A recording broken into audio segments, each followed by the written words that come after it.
इस डेस्कटॉप पर जो छोटी-छोटी तस्वीरें बनी हुई हैं, इनको आइकॉन्स कहते हैं।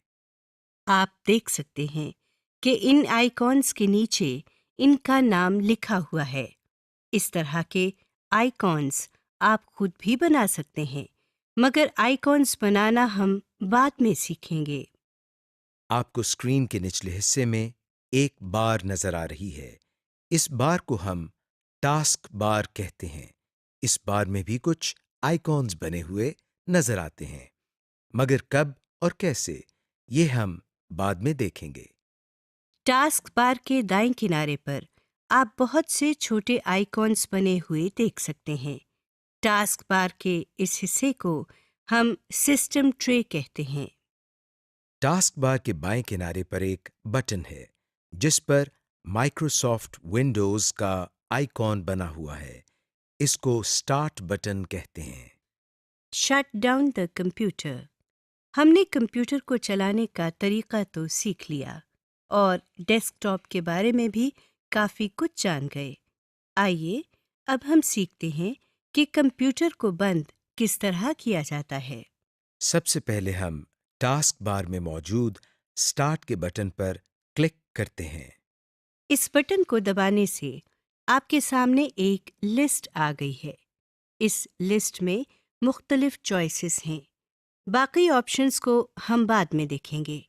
अभी हम पहली ऑप्शन यानी शट डाउन पर क्लिक करते हैं। आप देख सकते हैं कि अब थोड़ी देर में आपका कंप्यूटर खुद बंद हो जाएगा। अगर आप अपने काम के दौरान ही पावर बटन को दबा देंगे तो न सिर्फ आपका किया हुआ तमाम काम ज़ाया हो जाएगा, बल्कि आपका कंप्यूटर खराब भी हो सकता है। यहाँ पर आपको हम थोड़ा सा इंट्रोडक्शन विंडोज़ के बारे में देते चलें।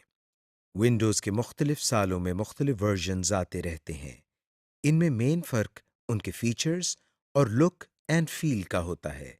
जैसे Windows XP, Windows 7, Windows 8, Windows 10 वगैरह। विंडोज़ के मुख्तलिफ वर्जन्स में कंप्यूटर के शट डाउन का अमल थोड़ा सा मुख्तलिफ भी हो सकता है। ये थे विंडोज़ के मुख्तलिफ वर्जन। अब हम वापस अपने लेसन की तरफ आते हैं। Restart the computer. अभी हमने सीखा कि कंप्यूटर को बंद किस तरह करते हैं। अगर आप चाहते हैं कि कंप्यूटर खुद ब खुद बंद हो और फिर दोबारा स्टार्ट हो जाए, यानी रीस्टार्ट हो जाए, तो जिस तरह हमने कंप्यूटर को शट डाउन किया था, इस तरह हम स्टार्ट के बटन पर क्लिक करने के बाद शट डाउन के साथ बने हुए इस एरो पर क्लिक करते हैं। अब हम ड्रॉप डाउन मेन्यू में से रीस्टार्ट पर क्लिक करते हैं। आप देख सकते हैं कि कंप्यूटर बिल्कुल उसी तरह बंद हो रहा है जिस तरह शट डाउन पर क्लिक करने से हुआ था, और फिर कुछ देर के बाद दोबारा स्टार्ट हो रहा है और आपके सामने फिर से डेस्कटॉप आ गया है। Basic window properties. आइए अब हम विंडो प्रॉपर्टीज के बारे में कुछ सीखते हैं। आप अपने डेस्कटॉप पर एक आइकॉन बना हुआ देख सकते हैं, जिसके नीचे कंप्यूटर लिखा हुआ है। इस पर डबल क्लिक करते हैं। डबल क्लिक करते ही एक स्क्रीन हमारे सामने आ गई है। इस स्क्रीन को कंप्यूटर फोल्डर कहा जाता है। आइए कंप्यूटर फोल्डर को एक्सप्लोर करते हैं। सबसे ऊपर आप नीले रंग की एक बार देख सकते हैं। इस बार के दाएं किनारे पर आप तीन छोटे से बटन बने हुए देख सकते हैं।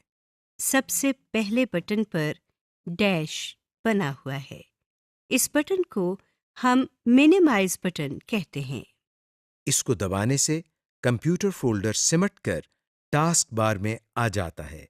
ये देखिए, इस फोल्डर पर क्लिक करने से ये स्क्रीन दोबारा हमारे सामने आ गई है। इस अमल को हम फोल्डर मिनिमाइजेशन या फोल्डर को मिनिमाइज करना कहते हैं। डैश से अगले बटन पर एक डब्बा बना हुआ है। इस बटन को मैक्सिमाइज बटन कहते हैं। इसको दबाते ही हमारे सामने मौजूद स्क्रीन बड़ी हो जाती है और पूरे डेस्कटॉप पर आ जाती है और ये बटन भी तब्दील हो जाता है। स्क्रीन को बड़ा करने के अमल को हम फोल्डर मैक्सिमाइजेशन या फोल्डर को मैक्सिमाइज करना कहते हैं।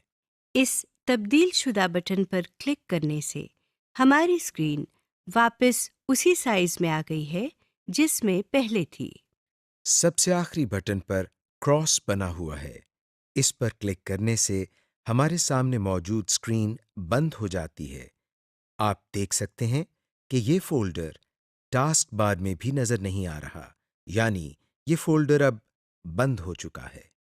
इस फोल्डर को दोबारा खोलने के लिए हमें फिर से डेस्कटॉप पर मौजूद कंप्यूटर के आइकॉन पर डबल क्लिक करना पड़ेगा। अब हम दोबारा इस फोल्डर को खोलते हैं और इस फोल्डर में मौजूद बाकी हिस्सों को देखते हैं। ऊपर वाली बार के नीचे जो बार आपको नजर आ रही है, उसमें बाएं तरफ दो बटन्स नजर आ रहे हैं जिनमें तीर के निशान हैं। इनको बैक एंड फॉरवर्ड बटन्स कहते हैं। इन बटन्स के साथ दाएं तरफ एक बॉक्स में कंप्यूटर लिखा नजर आ रहा है। इसको एड्रेस बार कहते हैं। एड्रेस बार के साथ दाएं तरफ एक और बॉक्स है। इसको सर्च बॉक्स कहते हैं। इनको किस तरह इस्तेमाल करना है, ये हम बाद में सीखेंगे। इस बार के नीचे ये एक और बार है। इस बार को हम टूल बार कहते हैं। इस बार में बने हुए बटन्स से हम कई मुफीद काम कर सकते हैं।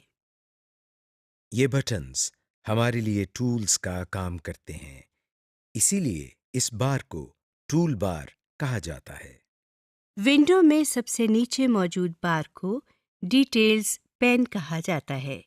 इस पेन में आपको कुछ मज़ीद इंफॉर्मेशन नज़र आती है। इन सब की तफसील हम बाद में पढ़ेंगे। Computers basic system information. आपको मालूम होना चाहिए कि जिस कंप्यूटर पर आप काम कर रहे हैं उस पर कौन सा ऑपरेटिंग सिस्टम इंस्टॉल हुआ है, या इस कंप्यूटर की रैम कैपेसिटी कितनी है। ये सब जानने के लिए हमको क्या करना पड़ता है, आइए देखते हैं। सबसे पहले हम कंप्यूटर के आइकॉन पर राइट क्लिक करते हैं। आपके सामने एक छोटा सा मेन्यू आ गया है। इस मेन्यू में से हम सबसे आखिरी ऑप्शन यानी प्रॉपर्टीज की ऑप्शन पर क्लिक करते हैं। आपके सामने एक और स्क्रीन आ गई है। इस स्क्रीन के एड्रेस बार में सबसे आखिर में सिस्टम लिखा हुआ है। इस विंडो में आपके सामने एक विंडोज का आइकॉन बना हुआ है। इस आइकॉन के साथ सबसे ऊपर विंडोज एडिशन लिखा हुआ है। यहाँ पर आप ये देख सकते हैं कि आपके कंप्यूटर में कौन सा ऑपरेटिंग सिस्टम इंस्टॉल हुआ है। विंडोज एडिशन के बाद आप सिस्टम लिखा हुआ देख सकते हैं। यहाँ आप देख सकते हैं कि आपके कंप्यूटर के प्रोसेसर की स्पीड कितनी है और आपके कंप्यूटर पर रैम कैपेसिटी कितनी है। जो स्क्रीन आपके सामने है, इसमें आप देख सकते हैं कि 6 जीबी रैम लिखा हुआ है।